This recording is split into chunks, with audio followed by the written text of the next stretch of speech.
Hey guys, welcome back. Just letting you know that I did get the bed and stuff off. Just letting you know where these bolts are. There is 8 bolts underneath the bed of the truck. There was actually just 7 underneath mine because some idiot forgot to put one of them back. So I looked up and just had to take 7 bolts out. But just so you guys know, when you go to take something like this off, at least, put your parts back. Anyways, you're going to have 2 bolts up front. You got one here, and then you got one right here. It's easier to show you from up top.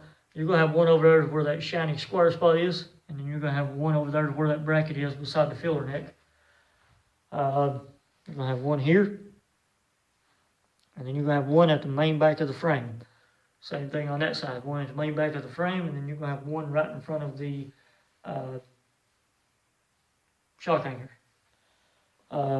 This is the configuration that I have figured out on working with pulling this bed off by myself. I took 3 ratchet straps. I thought I had 4. Like 15, 16 bucks, guys. You can go buy a set of ratchet straps. These are not real expensive ratchet straps at all either. So, I mean, it was able to hold the weight. But you run these ratchet straps, run the hooks to the center, hook them within one another. And this chain actually kind of helped me out because I was able to run this chain, and where it was so long, I just wrapped it around the hooks. That way the hooks couldn't spread open.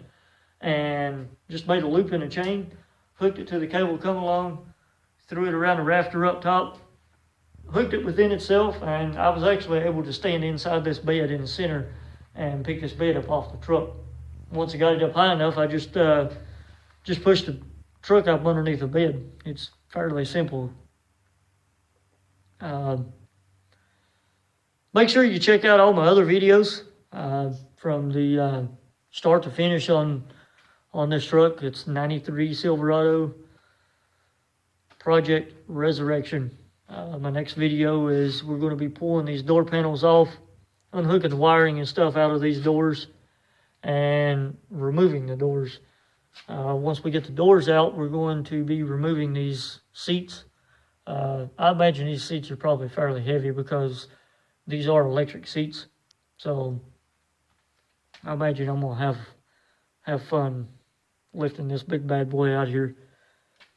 We're going to be, later on, we're going to be, I don't know if it'll be in the next video or not, but we are going to be removing the dash and the wiring and stuff to the cab and everything. So once we get that done, we'll be able to pick the cab off the truck exactly the way we did the bed as well. We may have to use maybe like a hoist strap or something like that, but we'll figure something out. Like I said, guys, I'm just doing this by myself just to let people know that it can be done by yourself. I've worked on these vehicles like this all my life, so and most of the time, all these vehicles that I've worked on all my life I've done it by myself. Not very much help at all that I've had. But all right, guys, just make sure you check out my next video on the removal of the doors. And this is the 93 Silverado Project Resurrected.